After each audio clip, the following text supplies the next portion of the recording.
अतिशय धक्कादायक अशा प्रकारची बातमी आज सकाळी मला समजली. मी बिहारमध्ये होतो आणि आमदार संग्राम जगताप यांचा सकाळी सकाळी मला फोन आला आणि त्यांनी सांगितलं की मॅसिव्ह अटॅक आला आहे आणि ते सिरियस आहे. आणि त्यानंतर डॉक्टरशी बोलणं आल्यावर डॉक्टरांनी सांगितलं की रिव्हायवलचा प्रयत्न झाला आहे, पण रिव्हायवल होईल असं वाटत नाही. त्यामुळे ती खरोखर आमच्या सगळ्यांकरताच अतिशय धक्कादायक अशा प्रकारची बातमी होती. आत्ताच ज्यावेळी अमित भाई माननीय गृहमंत्री आले होते त्यावेळेस त्यांची भेट झाली. त्यांना मागच्या काळात थोडा कमरेचा त्रास झाला होता, ऑपरेशनही झालं होतं, पण त्यातनं ते अगदी नीट रिकव्हर होत होते. त्यामुळे असं काही वाटलं नाही की अशा प्रकारे असा अचानक ते आमच्यातनं जातील.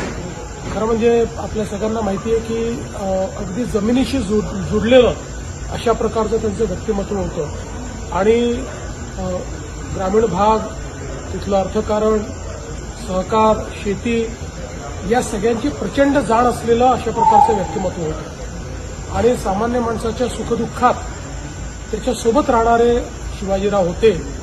आणि विशेषतः त्यांचं इतकं प्रचंड फिरणं होतं, इतका मोठा जनसंपर्क होता आणि विचारांची स्पष्टता होती. थेट बोलायचे, पण मनातलं लोकांवर प्रेम देखील करायचे.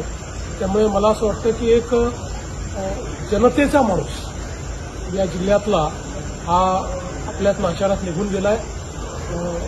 त्यांच्या कुटुंबावर तर हा आघात आहेच, पण भाजपा परिवार किंवा सगळे त्यांचे मतदार किंवा मतदारसंघातील सगळे नागरिक या सगळ्यांवरच एक प्रकारचा आघात आहे.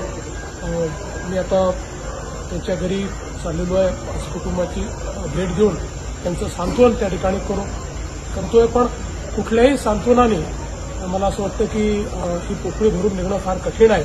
त्यामुळे मी आज त्यांना विनम्र श्रद्धांजली अर्पण करतो. ग्रामीण भागातील, ग्रामीण मातीतील एखादा नेता ज्यावेळेस असा अचानक जातो, काय पक्षाला त्याची हानी होते आणि कसा ही मोठीच हानी असते. कारण हे नेतृत्व काही एका दिवसात तयार झालेलं नेतृत्व नसतं. हे मातीतून ताऊन सुलाखून तयार झालेलं नेतृत्व असतं.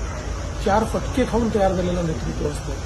जय पराजय समजून घेणारं नेतृत्व असतं. आणि त्यामुळे एक प्रकारे अशा प्रकारचं जे नेतृत्व आपल्यातनं चाललं जातं त्यावेळेस निश्चित असं नेतृत्व तयार होण्याकरता जो काही कालावधी लागतो तो फार मोठा असतो. म्हणूनच ही पोकळी आपल्याला जाणवते.